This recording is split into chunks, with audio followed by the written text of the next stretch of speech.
आदिवासी party के जो है दिग्गज नेता पहुंच चुके हैं। बिरसा मुंडा एयरपोर्ट पहुंचे हैं। बिल्कुल एक बार उनसे जुड़ेंगे, बात करेंगे। मुझे सांसद के रूप में मेरे संसदीय क्षेत्र बांसवाड़ा डूंगरपुर की जनता ने मुझे देश की सदन में भेजा।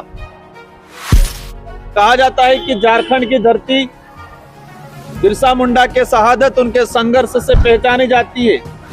माननीय राजकुमार रौत 2 दिवस कार्यक्रम में यहाँ पर आ रहे हैं। भारत आदिवासी पार्टी झारखंड में किस तरीके से अपनी रणनीति आगे बढ़ रही है? आज आपके चैनल के माध्यम से झारखंड के साथियों को, झारखंड की जनता को झारखंडी जोहार, सेवा जोहार। भारत आदिवासी पार्टी पिछले 2 वर्षों से भारत आदिवासी पार्टी का निर्माण हुआ है और भारत आदिवासी पार्टी के गठन के बाद मुझे सांसद के रूप में मेरे संसदीय क्षेत्र बांसवाड़ा डूंगरपुर की जनता ने मुझे देश की सदन में भेजा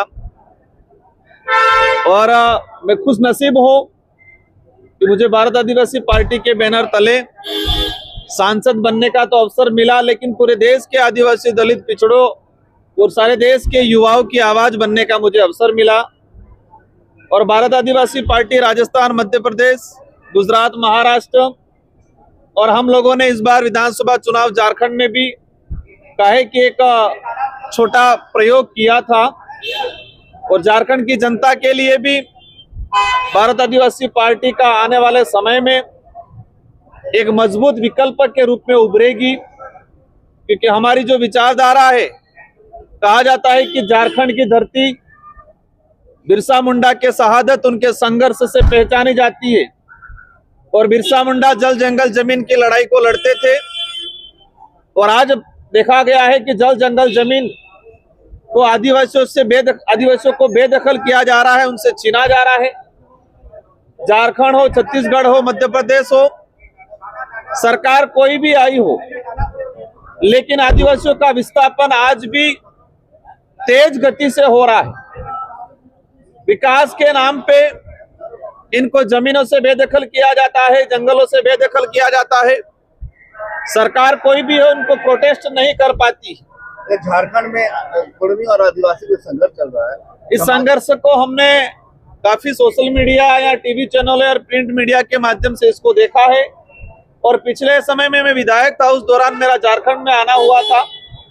इस विषय को हमने गहनता से समझने का प्रयास किया है और इस विषय पे फिलहाल हम किसी प्रकार का कुछ कहना नहीं चाहेंगे, लेकिन बहुत जल्दी भारत आदिवासी पार्टी इस विषय पे एक बीच का रास्ता निकालते हुए, मतलब झारखंड की जनता के हित में, झारखंड के आदिवासियों के हित में और यहाँ पर एक सौहार्द बना रहे, उस हित में आने वाले समय में झारखंड की प्रदेश कार्यकारिणी से विचार विमर्श करने के बाद इस पे हमारा स्टैंड क्लियर करेंगे आने वाले कुछ समय बाद। आप सदन में लगातार पेशा कानून को लेकर आवाज उठाते हैं, लेकिन झारखंड में लागू नहीं हो पाया, क्या कहेंगे? एक बड़ी विडंबना है और मैं झारखंड के मुख्यमंत्री जी का सम्मान करता हूं और जब इन पे जिस तरह से केंद्र सरकार ने या डबल इंजन की सरकारों ने इन पे तानाशाही बरती थी, उनको जेल भेजा गया था, तो भारत आदिवासी पार्टी भी इस बात को लेके इनके साथ खड़ी थी।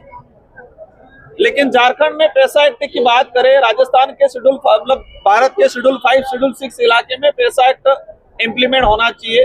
1996 में ये लागू हुआ केंद्र सरकार, लेकिन झारखंड में आज तक इसका अलग से नियम जो बनने चाहिए थे, जो सेंट्रल गवर्नमेंट ने जो प्रावधान किया है कि हर राज्य अपने हिसाब से नियम बनाए और राज्य अलग तरीके से अधिसूचना जारी कर झारखंड में, तो सारे राज्यों के अंदर पैसा एक्ट का कानून लागू हो चुका है, ये कह सकते हैं।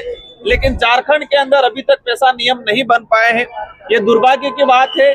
और मैं आपके चैनल के माध्यम से झारखंड की सरकार को कहना चाहूंगा, तो झारखंड की सरकार आदिवासी हितैषी के नाम से वर्तमान में तो पहचानी जा रही है, लेकिन पैसा एक्ट लागू नहीं होने की वजह से इन सरकार पे सवाल खड़ा हो रहा है। हम भी सवाल कर रहे हैं कि आदिवासियों के विकास की बात कर रहे हो, आदिवासियों के जल जंगल जमीन की बात कर रहे हो, लेकिन आप पैसा एक्ट क्यों नहीं लागू कर रहे हो? इससे आपकी कथनी और करनी में अंतर स्पष्ट दिखाई दे रहा है।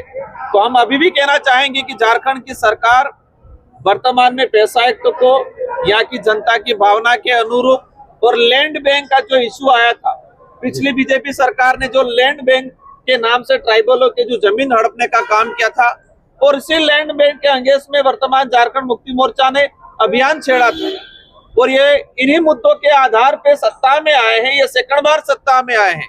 तो लैंड बैंक का जो मामला है और पैसा एक्ट का जो मामला है, इसको सरकार को गंभीरता से लेते हुए आदिवासी समुदाय के हित में, इस क्षेत्र की जनता के हित में अतिशीघ्र निर्णय करने की जरूरत है। अगर नहीं करती है तो भारत आदिवासी पार्टी वर्तमान सरकार है उसके खिलाफ भी मोर्चा खोलेंगे। हमारी मांग रहेगी कि आप लागू करो इसको, हमारी उनसे कोई लड़ाई नहीं है। हम इनके अगर वो सही काम करेंगे तो उनके हर सही काम में हम साथ रहेंगे। राजकुमार कोर्ट में भारत आदिवासी पार्टी के कार्यकर्ताओं के साथ आए हैं और हमारे भारत आदिवासी पार्टी के सांसद माननीय राजकुमार रौत 2 दिवस कार्यक्रम में यहाँ पर आ रहे हैं। आज राष्ट्रीय स्तर का समन्वय समिति का बैठक होगा बनोरा में, जो टाना भगत सभागार में होगा, और कल अर्थात 13 तारीख को पार्टी के कार्यकर्ताओं से संवाद बनाएंगे। और आने वाला समय सामाजिक और राजनीतिक दोनों है, क्योंकि चुनाव घाटशिला में भी हो रहा है। इस संदर्भ में भी बातें होगी और एक झारखंड में आदिवासी जमात, आदिवासी राजनीति, मूलवासी राजनीति के तौर पर यहाँ पर व्यापक रणनीति तय किए जाएंगे। जैसा भारत आदिवासी पार्टी का जनाधार राजस्थान में है, झारखंड में क्यों नहीं बन पा रहा, क्या रीजन है? देखिए, पैदा हुआ 6 महीने की पार्टी है और वहाँ 4 साल से काम कर रहे थे, और हम लोग का लाया हुआ हमें लगता 8 महीना हुआ है। तो पार्टी बढ़ने में समय लगती है, विचारधारा डेवलप करने में समय लगता है। इसलिए निश्चित रूप से झारखंड में भारत आदिवासी पार्टी की अपार संभावनाएं हैं। आते आते देखिए क्या होता है, और हम समझते हैं कि झारखंड में सभी पार्टियों का बाप के रूप में जो है विकसित होगा।